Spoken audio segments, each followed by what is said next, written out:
Buenos días. ¿Cómo están? ¿Bien? ¿Contentos? ¿O más o menos? Bueno, pues vaya abriendo su Biblia, por favor. Buenos días a todos y bienvenidos los que nos visitan por primera, segunda o a veces tercera vez en el año. Bienvenidos de todas maneras. Es para despertar, no se ofenda. Mateo, vamos a abrir nuestra Biblia en Mateo. Los que traigan Biblia puede compartirla con alguien, y el que no traiga Biblia, pues ya sabe, ¿no? Acérquese con un cristiano ahí para que le comparta y pueda leer estas verdades de la palabra de Dios.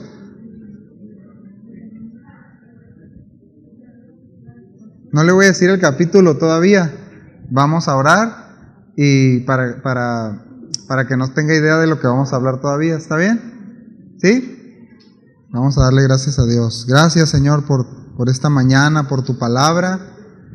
Gracias por regalarnos un tiempo donde con nuestra voz, con nuestro corazón, con nuestras ganas, con nuestra intensidad, Señor, con nuestras fuerzas físicas, pero sobre todo, Señor, con un espíritu dispuesto y humillado a ti, a tu palabra, reconociendo quién eres tú, reconociendo tu amor sobre nosotros, reconociendo tu bondad, Señor, tu favor.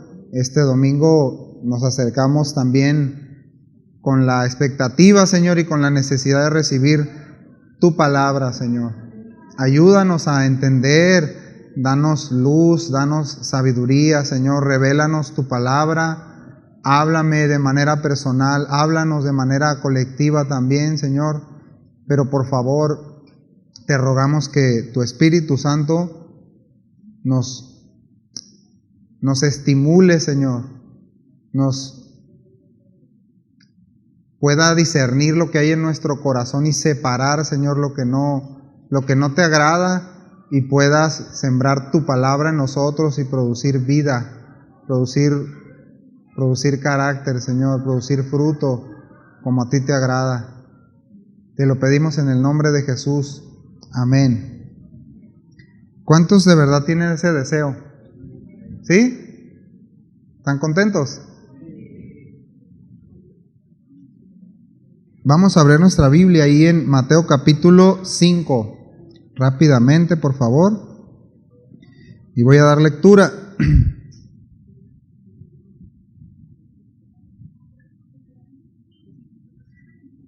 Cuando estén ahí, pues ya me indica, o con sus ojos me dice que sí. Muy bien, gracias, brother. Qué bárbaro. Mateo capítulo 5, ¿ya estamos ahí? Fíjense lo que dice.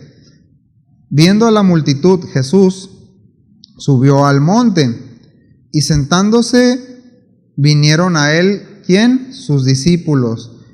Y abriendo su boca, Jesús les enseñaba, diciendo: Bienaventurados los pobres en espíritu, porque de ellos es el reino de los cielos. Bienaventurados los que lloran, porque ellos recibirán consolación. Bienaventurados los mansos, porque ellos recibirán la tierra por heredad. Bienaventurados los que tienen hambre y sed de justicia, porque ¿qué dice? Ellos serán saciados. Bienaventurados los misericordiosos, porque ellos alcanzarán misericordia. De hecho, nada más vamos a estudiar hasta el verso 6. Por cuestión de tiempo no vamos a alcanzar a ver lo demás, pero hasta ahí vamos a leer. El título de esta enseñanza es una pregunta. ¿Debo ser feliz? A ver, vamos parando el entendimiento y el corazón. ¿Debo ser feliz? Hay una mire, si viera cuántos signos de interrogación están saliendo así. Hay una revolución en nuestra mente cuando escuchamos esta palabra. ¿Debo ser feliz? ¿Usted qué opina? ¿Quiénes dicen que no? A ver, muy bien. ¿Debo ser feliz? Ahora vamos a ver, a tratar de ver ¿qué implica esto, no? Esta pregunta de la felicidad, porque aquí ya vemos muchos que podemos tener un concepto distinto de felicidad, ¿verdad? ¿Sí o no? Entonces, por definición, voy a empezar con unas definiciones seculares para que usted vaya viendo, a lo mejor dice amén a eso que escuche, no lo sé, usted pueda ubicar qué concepto tiene la felicidad, ¿sí? Según la Real Academia Española, tiene 3 aspectos: estado de grata satisfacción espiritual y física. ¿Cómo la puedas obtener? No está definiendo aquí, nada más te dice estado de grata satisfacción espiritual y física. Esa es una definición. La otra es persona, situación, objeto o conjunto de ellos que contribuyen a hacer feliz. Por ejemplo, mi familia. Otro aspecto es ausencia de inconvenientes o tropiezos. ¿Cuántos dicen, no, yo sería feliz si no tuviera obstáculos en mi vida, si no tuviera problemas? ¿Verdad? ¿Cuántos creen eso? Bueno. Fíjense lo que dijo Aristóteles casi 400 años antes de Cristo. Porque este pensamiento todavía predomina. Dijo esto. Este discípulo de Platón dice, sostenía que todos los hombres perseguían la felicidad. Unos son felices ganando dinero, otros recibiendo honores, otros viajando. Cada cual posee el secreto de su propia felicidad. Pero para eso hay que conocerse bien a uno mismo. Claro está, y saber qué quiere. Yo no sé si se acerca mucho a su definición, pero muchos pueden llegar o piensan hoy que pues tener dinero, viajar, recibir honores, reconocimiento, puede traerles felicidad. Fíjense, este pensamiento está 400 años más o menos antes de Cristo. Y ahorita vimos una definición actual según el diccionario, ¿verdad? Y según el fundador del idealismo en Europa, que fue un filósofo también y un hombre, un psicólogo también, o sea, estudiaba demasiado este brother. Con eso le quiero decir. Immanuel Kant dijo, la felicidad es la satisfacción de todas las inclinaciones. ¿Cómo la ve? Es decir, satisface tus deseos. ¿Usted cree que sea esa la felicidad? Y luego, porque decimos que no, pero luego estamos en busca de la felicidad, ¿verdad? Mediante estas cosas, ¿sí o no? Es que somos engañados de repente. Somos engañados y pensamos, porque nos pasa, que la felicidad, porque hay cierta gratitud, ¿verdad? Pues tener dinero para comer, ¿sí o no? No están muy convencidos, ¿no? Hay una gratitud en la recompensa del trabajo, ¿no? Para poder pagar lo que tenemos que pagar, ¿sí o no?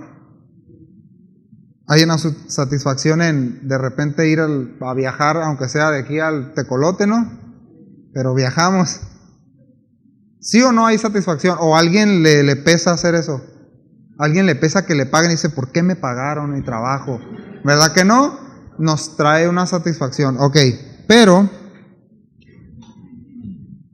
también, por ejemplo, en Europa predominó este pensamiento de este brother, de esta persona, que decía, satisface tus deseos. Hoy, en la actualidad, este pensamiento predomina y tristemente también se ha involucrado, se ha metido en la iglesia, en el pensamiento del creyente. ¿Usted cree que no es cierto eso? Es que sí ha pasado, porque si no, ahorita vamos a ir viendo, si decimos que no, tendríamos que responder a la pregunta luego por qué todos nuestros afectos y todo nuestro esfuerzo está en las cuestiones de este mundo. ¿Sí? Es necesario trabajar, ¿Sí o no? Sí, pero Jesús dijo, no te afanes. Jesús dijo, no codicies. Jesús dijo, abstente de toda avaricia. ¿Sí o no dijo eso el Señor? Ok, entonces ahí es donde ya entramos en problemas. El Señor dijo que había tiempo para todo, ¿verdad que sí? Y luego no tenemos tiempo ni siquiera ¿de qué? Luego no nos alcanza ni para una reunión, ¿verdad? No nos alcanza el tiempo ni para una llamada, ni para un tiempo de oración, un tiempo de lectura en la palabra, de meditación, ¿verdad? ¿O nada más a mí me pasa? Yo veo que su cara da testimonio que les pasa a varios. Y nuestra vida también. Bueno, sigamos. Otra pregunta, vamos a iniciar. ¿Eres feliz? No conteste, por favor, porque nos vamos a evidenciar. ¿Eres feliz? ¿Te consideras una persona feliz? Si respondes que sí o si respondes que no, tiene que ir en congruencia a tu vida. Si eres feliz, según alguna de las definiciones que acabamos de dar, es porque estás cumpliendo eso. Si dices que no eres feliz, ahorita vamos a ver algo que la Escritura dice por qué consideras que no eres feliz. ¿Sí me doy a entender? Bueno, hay personas o algunos creyentes, luego lo postean, ustedes mismos lo postean y uno lo anda leyendo, ¿ah, pastor? Dice, es que la felicidad solamente me pasó en algunos momentos de mi vida. No, hombre, cuando yo era niño. Y dicen, y postean, y yo lo he leído, éramos felices y no lo sabíamos. ¿Sí o no? Hasta se ponen así como filósofos y todo ese rollo. Bueno, algunos pensaban que teniendo dinero, que culminar una carrera, que casarse, que viajar y muchas cosas más les daría felicidad. Eso trae una satisfacción temporales, nada más una satisfacción temporal, pasajera. Algunas más que otras, pero no traen la felicidad que el Señor Jesús enseñó. No la traen. En este mundo sí se trazan esos objetivos, ¿verdad? Y esa meta alcanzar, donde desde el kinder empiezan a adoctrinar a los niños para que sean productivos, no para que sean buenas personas, para que sean productivos. Luego en la primaria también, digo, no estoy hablando que no sean importantes las matemáticas, el español, que desarrollen un pensamiento crítico, no estoy hablando de eso. Estoy hablando de cuando llegan a una edad donde le empiezan a decir, tienes que prepararte para que puedas ser alguien en la vida. Hay maestros, ¿verdad, maestra, que hay unos que proclaman eso? Algunos maestros que prepárate para que seas alguien en la vida. Ahorita no eres nadie. ¿Es en serio? No sé si se dan cuenta. No eres nadie porque no tienes una carrera. No eres nadie porque, según este mundo, así es, así se maneja. Pero según el diseñador de este mundo y el diseñador de los hombres, no tiene nada que ver eso. Entonces, como mencioné ahorita, para algunos representa o representaba la felicidad alguna de estas cosas que mencioné. A otros el casarse. Muchos, o a veces mujeres u hombres, tienen la perspectiva de cuando me case voy a ser feliz, ¿verdad? Así ya aprendieron a no evidenciarse, ¿no? Miren, resultó que el príncipe azul no tenía la sangre azul. Y resultó que la princesa realmente le gustaba andar cenicienta todo el tiempo, ¿no? Excepto a mi esposa, por supuesto. Miren, luego pensamos, si pusimos nuestro corazón en ese objetivo, decir, es que eso le va a dar felicidad a mi vida, plenitud.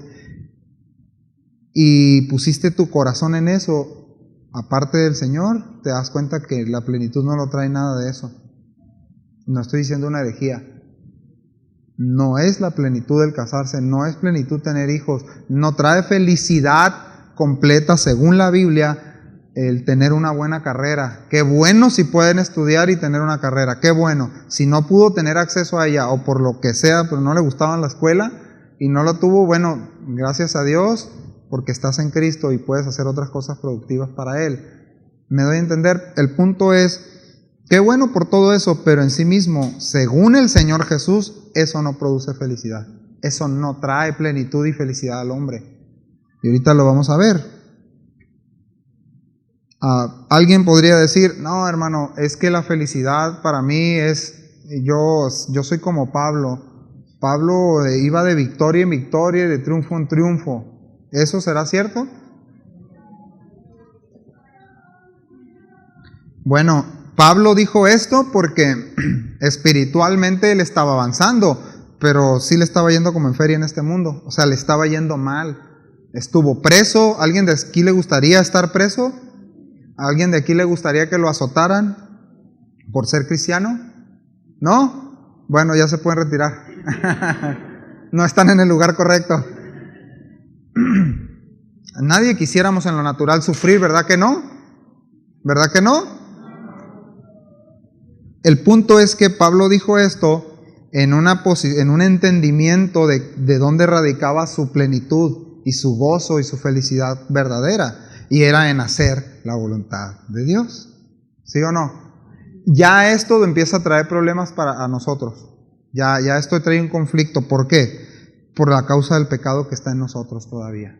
A causa del pecado. Si a alguien usted puede señalar, es al pecado, pero el problema es que el pecado está en usted y en mí. Estamos en este cuerpo de pecado. Está vendido al pecado. Eso dice la Escritura. Es decir, sigo pecando. Sí cree, sí sabe eso, ¿verdad? Sí se sabe pecador, ¿verdad? Somos pecadores. Es decir, no siempre todos los aspectos de nuestra personalidad están funcionando al unísono. Por ejemplo, nosotros tenemos nuestra confianza en el Señor, en su palabra, ¿verdad? Y eso es a partir del entendimiento, ¿sí? No de la emoción. O sea, no confío en Dios con mi emoción. El Señor trajo la luz de su evangelio a mi mente y tuvimos la capacidad de poner nuestra confianza en la palabra de Dios y Él hizo una obra que no la podemos hacer nosotros. ¿Estamos de acuerdo? Pero también está el aspecto de nuestras emociones, ¿verdad? Y esas toman un papel muy importante en nuestra vida, porque seguimos siendo seres emocionales, unos más que otros, ¿verdad? Toneladas más que otros, algunos, ¿verdad? Ok, como no siempre están de acuerdo estas dos partes de nosotros, mi confianza en Dios, es decir, mi mente y mis emociones, va a haber problemas. O sea, a veces tengo conflictos en mi confianza en Dios y mis emociones están tranquilas, pero no quiero confiar en algo que el Señor me está hablando o me está llamando a vivir. ¿Le ha pasado?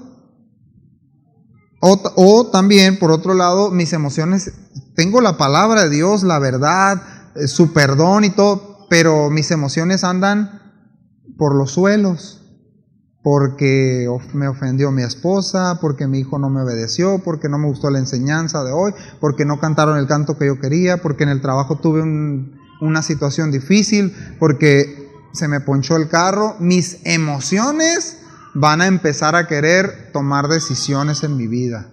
¿A alguien le ha pasado aquí? ¿A algún pecador le ha pasado aquí? ¿Verdad que las emociones luego nos empujan a tomar reacciones? ¿Sí o no? Bueno, aunque no digan que no, yo conozco a muchos de ustedes que sé que sí. Nos pasa, mis hermanos, nos pasa. Por eso tenemos que saber y recordar qué es lo que Jesús dice respecto a la felicidad verdadera, ¿sí? A la plenitud, a la bienaventuranza. Entonces, el peligro, entonces, y ya lo sabemos, ¿no? De que yo no permita que mi razón, mi confianza en Dios, a eso me refiero, tome decisiones, sino que sean mis emociones, mis circunstancias,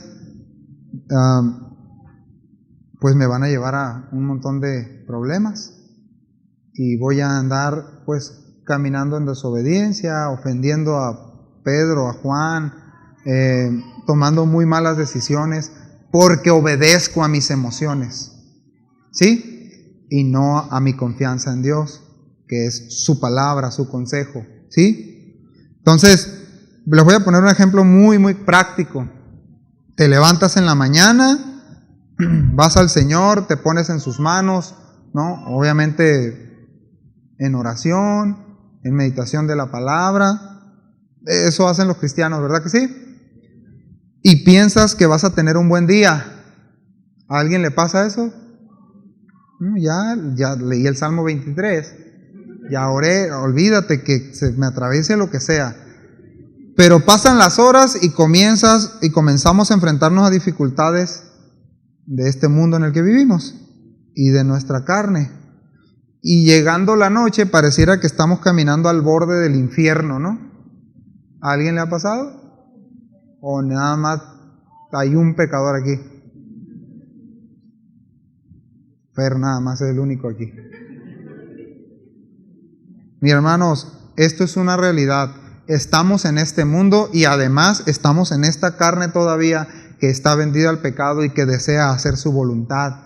Pero tenemos el Espíritu Santo en nosotros, somos nuevas criaturas y somos de Él, y va a haber un conflicto, aunque no querramos. Va a haber un conflicto, porque el interés de la carne es uno, el interés de nuestro espíritu es otro. Hacer la voluntad de Pablo lo decía, usted lo ha leído, ¿no? Y el interés de la carne es otro. Entonces, por eso tenemos que estar bien entendidos a lo que el Señor Jesucristo dijo respecto a la felicidad. Y les voy a leer el contexto. El Señor Jesús había pasado por la tentación, según Mateo, fue bautizado en el Jordán por Juan, luego es llevado por el Espíritu Santo al desierto, es probado 40 días, 40 noches, ¿se acuerdan? Y en ayuno, y después de esto, pues viene la tentación ahí. Y después de esto, dice Mateo, que él empezó a predicar el Evangelio. Y se cumple una profecía ahí, que es la profecía en Isaías. Y esta profecía dice que el Mesías iba a venir a esa región de Zabulón, de Neftalí, en esa parte de las 12 tribus, esa región. Iba a compartir el Evangelio y además de eso iba a sanar y a echar fuera demonios y a libertar a mucha gente, ¿no? La Biblia dice que iba mucha gente, muchos le seguían, multitudes, dice que le seguían para ser sanados, ¿sí? Y para escucharlo, pero para ser sanados. Entonces, en ese momento el Señor mira también a Pedro y mira a algunos de ellos, los llama, y a causa de estar de tanta multitud le dice: vamos a subir más arriba al monte y nada más vamos a estar nosotros, porque necesito decirles algo importante. Ponga mucha atención, hermano. El hecho de que el Señor se apartara con sus discípulos inmediatamente desde que los llama, esto nos enseña una verdad muy importante a aquellos que decimos que somos discípulos de Cristo. Y es que necesitamos entender, fíjense bien lo primero, vean el contexto, lo que está sucediendo. La gente está corriendo a Él, a Jesús, para ser sanado y ser librados de todos los tormentos que tenían. Endemoniados, personas enfermas, gente pecadora, que también buscaban el perdón de sus pecados. Toda esta gente buscando eso, ¿sí? Obviamente queriendo ser librados de esta condición. Y por otro lado llama a los discípulos, y los discípulos lo primero que hace es: vengan, necesito decirles algo muy importante. Y no les vino a decir: vengan, voy a sacar el campeón que está en ustedes. ¿Verdad que no les dijo eso? Vengan, les voy a decir el secreto de cómo ser cristianos super ungidos. No, les dijo: vengan, y sí les voy a decir cuál es la realidad y el carácter de un cristiano, de un discípulo, de uno bienaventurado. La palabra bienaventurado usted ya la conoce. Esta palabra significa o denota una persona bendecida, una persona feliz, una persona bendecida por Dios, o aquel que ha recibido el favor de Dios. Una persona bienaventurada no es una persona que tiene ausencia de dificultades. De hecho, ahorita vamos a ver qué es lo contrario. Es lo contrario. Este sermón es conocido por los teólogos como la ética de vida del creyente. ¿Qué es la ética? Yo tengo que decirlo rápidamente. Básicamente, la palabra original de ética es carácter, pertenece al carácter. Este sermón pertenece al carácter de la vida del cristiano, del creyente. Yo le pregunto, ¿será importante nuestro carácter? ¿Será importante lo que Jesús y Dios demandan acerca del carácter del discípulo? El discípulo necesitamos tener un carácter, ¿verdad? Un desarrollo, un crecimiento en él.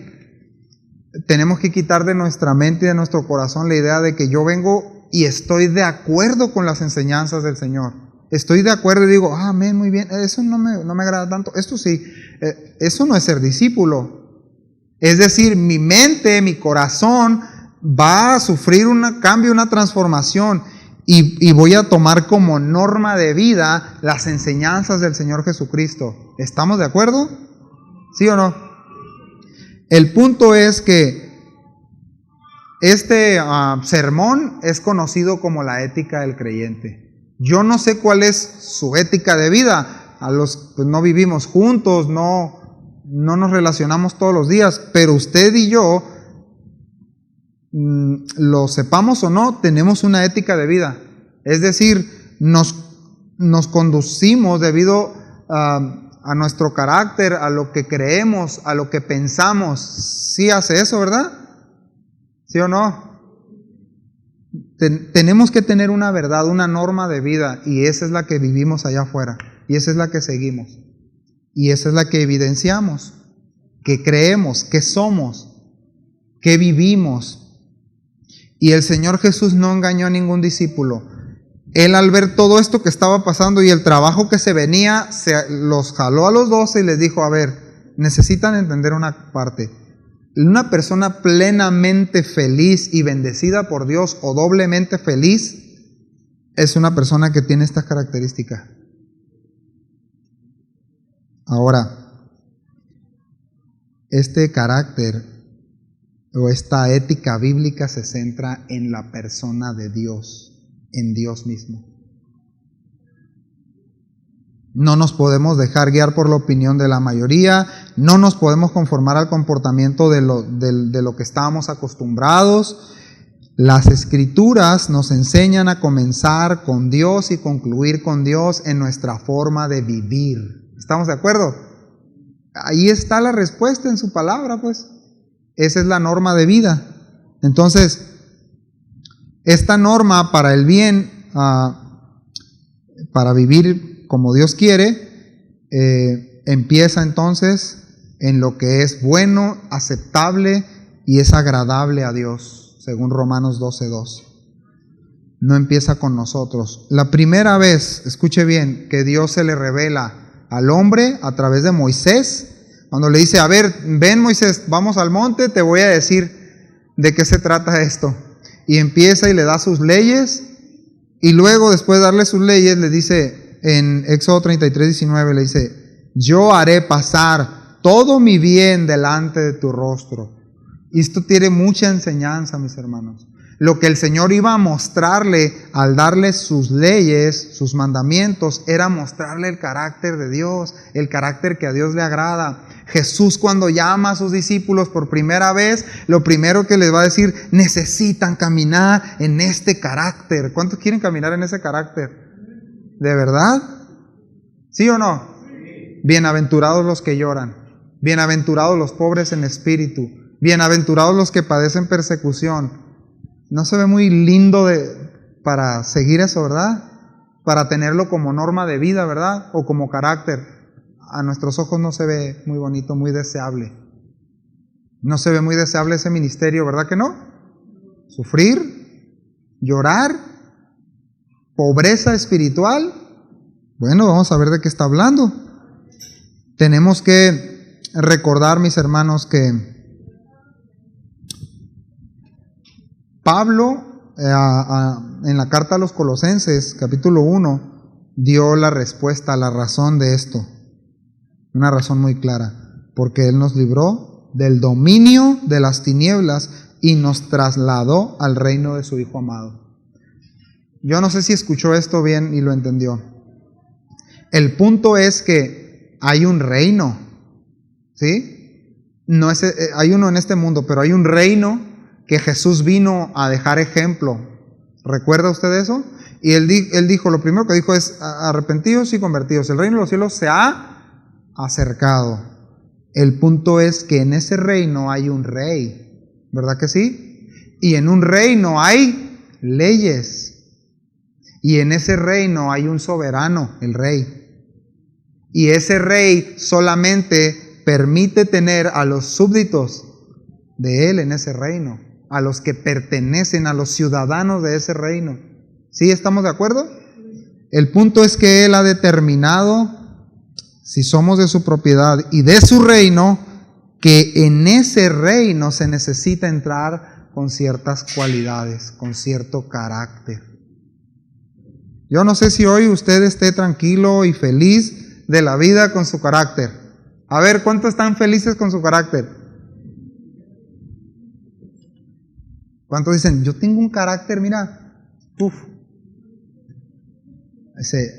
El punto es que Jesús dijo, Él estableció la norma de la felicidad, la naturaleza de la felicidad, que es esta, las bienaventuranzas, diciéndole, son muy dichosos, son muy felices.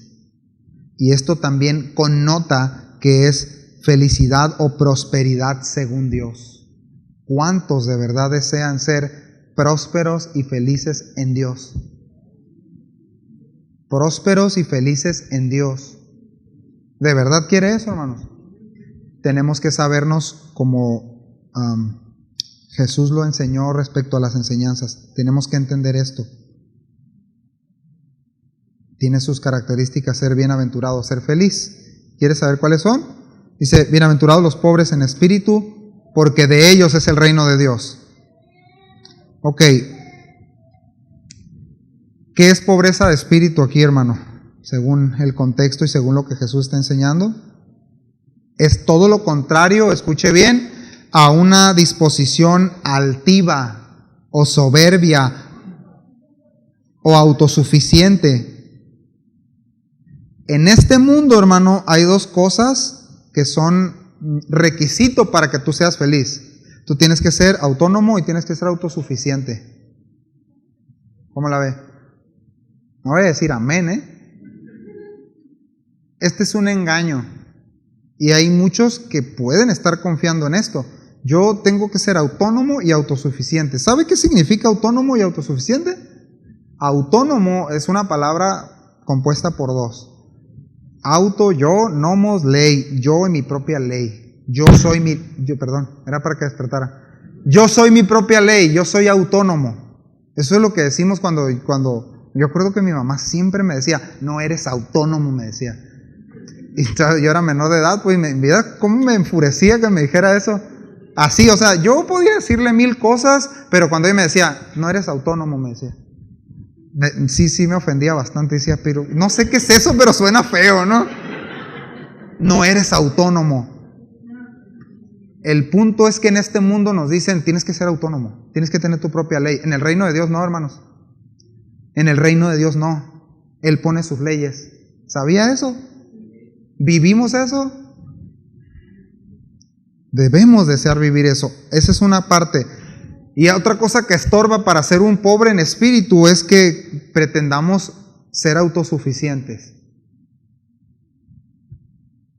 Y está muy sencilla esta definición. Auto ya sabemos yo, y es alguien que piensa que su estado o condición le basta para sí mismo. No necesita nada más. Puedo valerme, yo puedo salir de mis problemas, puedo salir de mis situaciones. ¿Me doy a entender? no necesito a Dios. Eso es todo lo contrario a una persona que Jesús llama cuando le dice necesitas ser pobre de espíritu. Ok, vamos a ver más. Esto, una persona pobre de espíritu, refleja una condición desesperante. O sea, fíjense cómo el Señor toma la figura de pobreza. La pobreza es una pobreza, una persona que no tiene para comer todos los días, una persona que no tiene dónde resguardarse, una persona que solamente trae lo que trae puesto, si es que trae algo puesto. Pobreza, esa es la definición. ¿Sí? Ok. Una persona, refiriéndonos a alguien pobre de espíritu, a quien Jesús se está refiriendo, es una condición más que desesperante. Es alguien que se sabe absolutamente destituido, que no tiene nada, que no tiene ningún mérito ni beneficio en sí mismo, ni herramientas en sí mismo para poder justificarse delante de Dios y para poder hacerse acreedor del reino de Dios. Se refiere a un mendigo que depende de la bondad de otros para su existencia. Uno que no tiene recursos propios. Lo que está haciendo Jesús es que está describiendo al discípulo que reconoce en su corazón que no tiene recursos espirituales o méritos propios. Aparte de Cristo no hay nada, no se tiene nada, no se puede hacer nada. Jesús lo dijo en Juan 15, separados de mí, nada podemos hacer. Eso es literal, ¿eh? Ahora no está hablando del cuerpo. No, sí, mira Señor, yo ando pecando a gusto y no pasa nada. No me voy al infierno. No se refiere a eso. Está diciendo, no vamos a poder hacer nada trascendente en la eternidad. No vamos a poder entrar por la puerta estrecha. No vamos a poder regresar a una comunión con Dios. Necesitamos sabernos pobres de espíritu. Si alguien se pretende ser rico, tiene que revisar su fe. ¿Me doy a entender? Alguien que dice, yo creo que yo acepté a Cristo hace 59 años allá, y tu vida, no, pues una vez al año voy a la iglesia y platico con el pastor, es mi amigo el pastor. Pero ¿y tu vida? ¿Y tu vida? No, pues yo tengo una relación con Dios personal. Entonces, ¿no eres iglesia o sí? Sí, pero me doy a entender, no es por los méritos, no es por lo que hiciste hace 50 años o 10 o 15 o un año. Es quién sabes, quién tú sabes que eres delante del Señor. Él da testimonio de lo que eres. Él da testimonio de lo que somos. Pues Señor, soy pobre, nada más te tengo a ti. Tú eres el único mérito que puedo presentarle al Padre. Es que fui justificado por ti, fui perdonado por ti. Por eso estoy aquí, Señor, contigo. ¿Me doy a entender, hermanos? Pero alguien que dice, mis recursos, mi dependencia no está en ir al Señor, es mi trabajo, mi carrera, lo que yo soy, mi negocio. Ahí descansa mi conocimiento, ahí descanso. Con eso soluciono mis problemas y mis problemas espirituales también. Con lo que tengo. No, según el Señor Jesús, Él dice, necesitas saberte y estar en esa condición. El único que puede proveer todo esto es Él. Él es la fuente de toda provisión. ¿Me doy a entender? Él es la fuente de toda provisión. Y yo le quiero animar a usted, pregúntese, ¿quién es la fuente de su provisión? Y no estoy hablando solo de lo económico. ¿Quién le provee sus necesidades? ¿Quién trae paz a su vida? ¿Quién trae gozo? ¿Quién puede controlar sus emociones aún en medio de la desesperación? ¿Quién puede traer consolación? ¿Quién lo libra de la culpa? Ese tema es muy importante, ¿eh? El valorar las cosas de este mundo y apreciarlas como algo de mucho valor es pensar que eso es felicidad verdadera. Y repetimos, no lo es.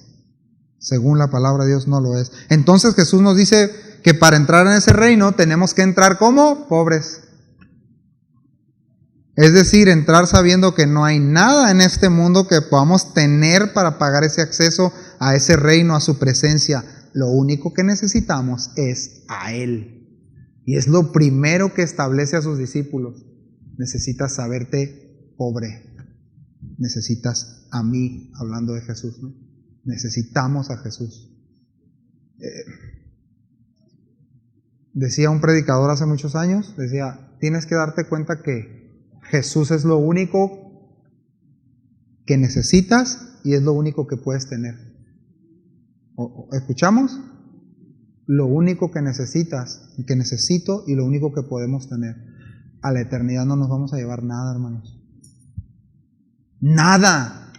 Si alguien de aquí, alguno de nosotros, estamos atesorando algo o a alguien, no nos vamos a llevar eso a la eternidad, hermanos. Sin embargo, si nuestro mayor tesoro, nuestra mayor riqueza es Jesús, es la vida de Dios en mí, es su persona, es su carácter, eso sí se lo va a llevar a la eternidad. ¿No le parece maravilloso eso? Cuando acuérdese de esto, acordémonos de esto. Cuando estemos en el lecho de muerte, porque vamos a estar si el Señor no viene antes, cuando estemos a punto de morir, que sepamos, estamos a punto de morir, recordemos lo que su palabra dice, la esperanza que dice, yo estoy con ustedes todos los días hasta el fin del mundo. Y vamos a entrar a la eternidad con Él. ¿No le da gracias por eso? Entonces, esa es una persona que se sabe pobre. Es decir, alguien que no le pone el valor a las cosas de este mundo y a las personas de este mundo por encima de Él. Su valor mayor es Cristo. Las otras cosas yo no estoy diciendo que no tengan un valor, ¿sí? Algunas cosas son necesarias, tienen su importancia, pero valor, Cristo. ¿Sí, hermanos? Valor, Cristo. La Escritura cuando dice que Él es precioso no está diciendo que es bonito, está diciendo que tiene mucho, mucho el valor. Pues el valor no se puede calcular, pues. Es de mucho, mucho, mucho incalculable la persona de Jesucristo. Por eso es tan importante, mis hermanos, que en cualquier situación buena o situación mala que estemos viviendo, recordemos, vayamos a Él, a esa persona, a Jesús. Así, de esa manera tan sencilla. Y descansemos en Él y sentémonos y escuchémosle. Eso debe ser una práctica de nuestra vida, parte de nuestra vida, parte de nuestro carácter. ¿Verdad? Yo no sé a dónde corremos. No sé qué hacer en Google, ¿no? ¿Qué hacer para la depresión? Y los que se rieron se me da que ya han buscado eso, ¿no? ¿Qué hacer para que mi esposa no me levante la voz? Para que mi esposo se ponga a chambear, para que me ayude a trapear. ¿Qué hacer ¿A quién vamos?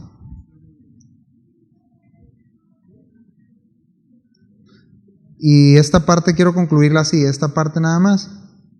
Si pensamos que podemos poseer muchas cosas o tener muchos deleites y también a Dios y no a Él como el valor por encima de todo lo que poseemos, nos hemos empobrecido. No podemos servir a dos señores, pues. No podemos valorar más nuestra voluntad y las cosas a las que le atribuimos un valor o una importancia mayor que Él. Por eso Él, lo primero cuando se reveló, Él dijo, yo soy Dios. Yo soy. Y cuando le dijo a Moisés, yo soy tu Dios. Y no hay ninguno, y no debe de haber ninguno fuera de mí. ¿Sí estamos entendidos con eso? Entonces,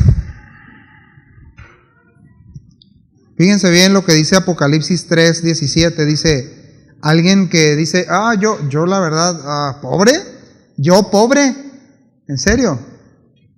Bueno, un mensaje que el Señor dio a una de las iglesias, de las 7 iglesias, en Apocalipsis les dice, pues porque tú dices, yo soy rico y me he enriquecido y de ninguna cosa tengo necesidad, autónomo y autosuficiente.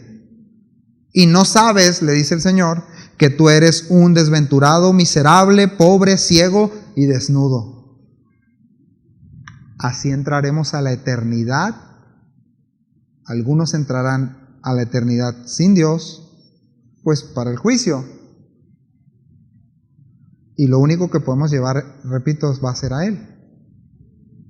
¿Me doy a entender? Pero aquí está poniendo los contrastes. Una persona que confía en lo que es o en lo que tiene, o una persona que dice, no confío en lo que tengo, en lo que hago o en lo que puedo poseer, confío en la persona de Jesús. Confío en Él, soy su discípulo, soy su seguidor y sé que implica esto. ¿Sí? ¿Sí estamos entendidos? Entonces, tengo que preguntarme, frente a Jesús, si yo pongo al Señor Jesús enfrente, ¿no? Algo o alguien, tiene mayor valor en mi vida.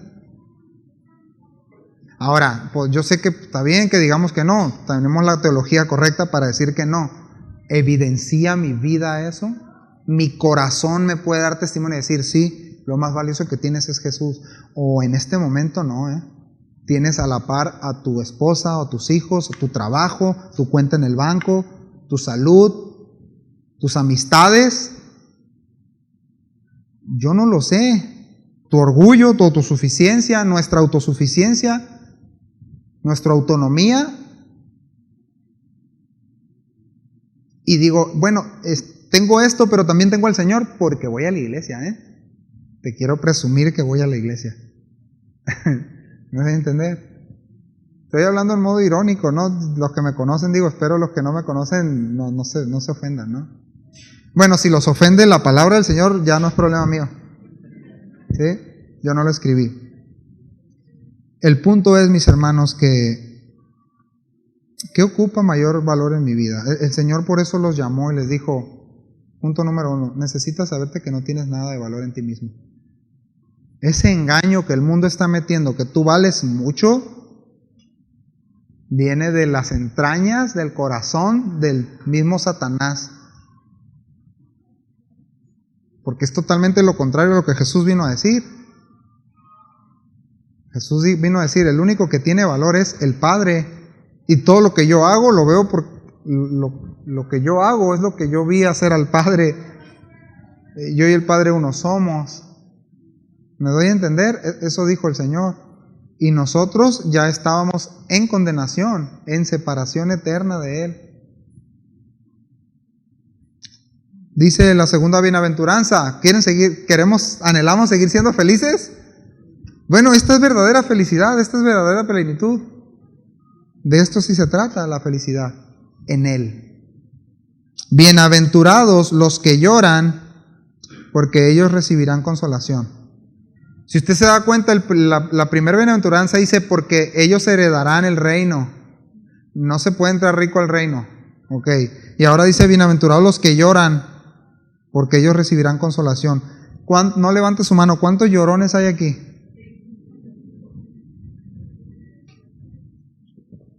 Bueno, ahora hay que determinar y discernir por qué lloramos.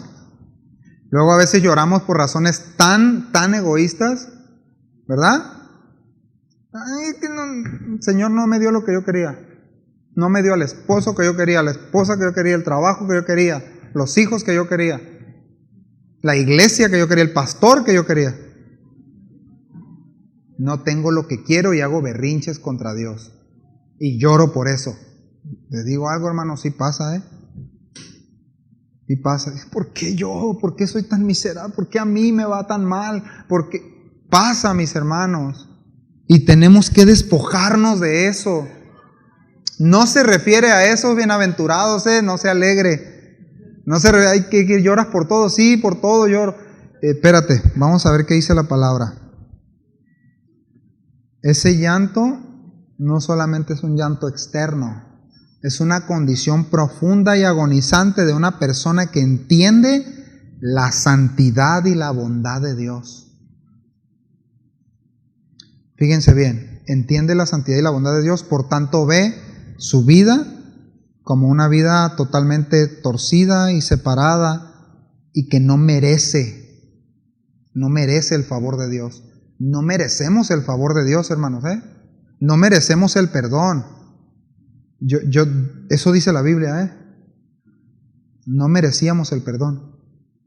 Una cosa es, Dios se mostró bueno y santo y bondadoso y misericordioso para su propia gloria, y otra es, merecíamos que el Señor viniera a salvarnos. No merecíamos eso. ¿Verdad, pastor, que no merecíamos eso?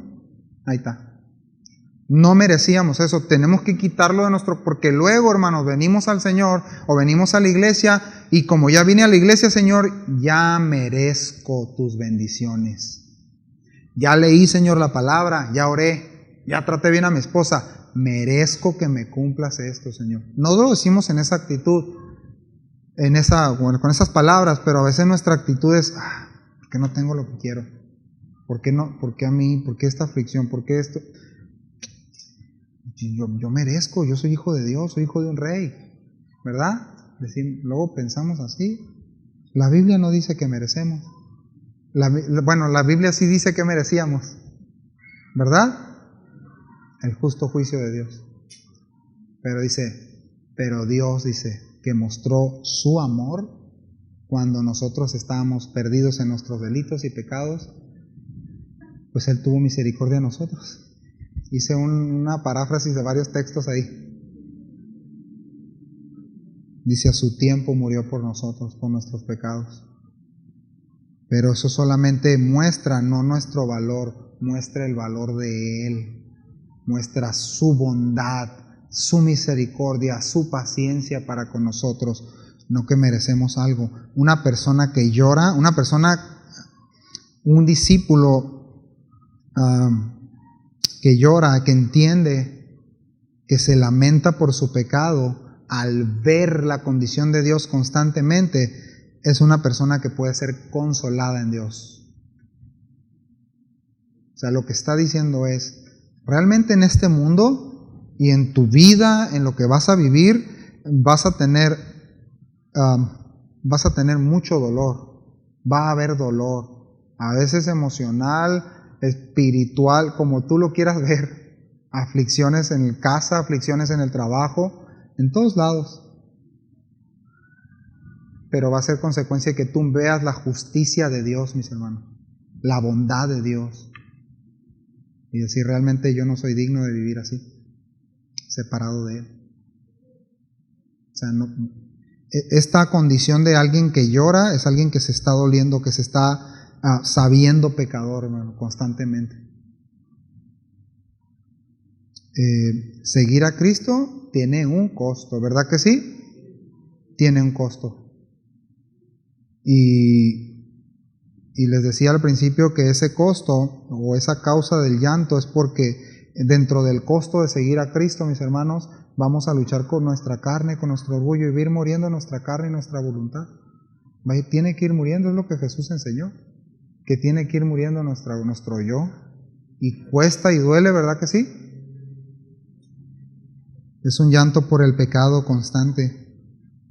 O sea, no estoy diciendo que cada vez que vengas a la iglesia o que tienes que llorar, está hablando en un sentido figurado, el dolor que produce la expresión del llanto, pues, es a causa de algo. Ahora, que no sea porque nos sentimos desdichados o una injusticia hacia nuestra persona, sino por causa de Él, ¿sí? De su bondad, de su santidad y de ver mi condición. Por eso les dijo a los discípulos. Y yo quiero hacer una pregunta. ¿Hace cuánto que no lloramos por nuestros pecados? Literalmente. ¿Hace cuánto que no lloramos por nuestros pecados? ¿Hace cuánto que realmente no vemos la justicia de Cristo en la cruz, en todo lo que Él hizo? Y me llevan a ver mi respuesta, mi vida, mi conducta, mis conclusiones, y realmente me duelo por el pecado. y le digo, Señor, realmente te necesito.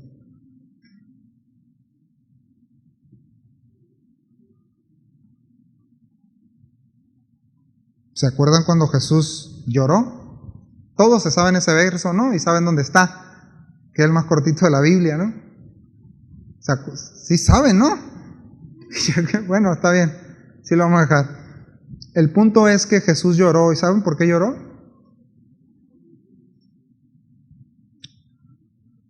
Por la condición de Jerusalén, por la condición de los creyentes, pero él sabía lo digno que es Dios y la respuesta de la gente.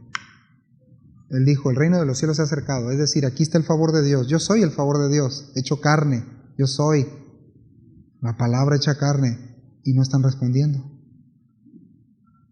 Y hipócritamente lo estaban subiendo en un burrito y pásale para acá, más tarde le iban a decir, mátalo, crucifíquenlo. ¿Me doy a entender, hermano? ¿Hace cuánto que no nos lamentamos realmente y nos arrepentimos y lloramos por nuestro pecado? Tenemos que hacerlo.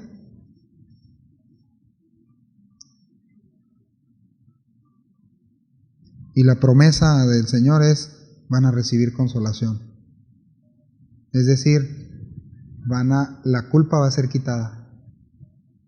A eso se refiere, ¿eh? Cuando dice, ellos recibirán consolación, no es de que, ay, todo está bien, sigue adelante. No, es, te va a quitar la culpa de los pecados, nos las va a quitar. ¿No le da gracias a Dios por eso? Nos va a quitar la culpa de los pecados. Cada vez que peque, porque seguimos pecando, ¿sí o no? Y necesitamos perdón, ¿verdad? Entonces Él dice, la promesa es, van a ser quitados esa carga y esa culpa por el pecado va a ser quitada.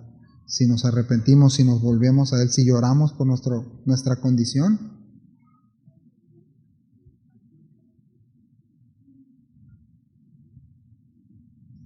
Entonces ese resultado del perdón, que es gratuito, es completamente pleno, suficiente. ¿Por qué? Porque los méritos de Cristo, los méritos de su sacrificio, de su obra, son aplicados, son puestos a su cuenta, a la mía. Es como si el Señor lo mirara a usted y viera a Cristo. ¿Cómo no darle gracias a Dios, verdad, por eso? ¿Qué le parece si nos ponemos de pie?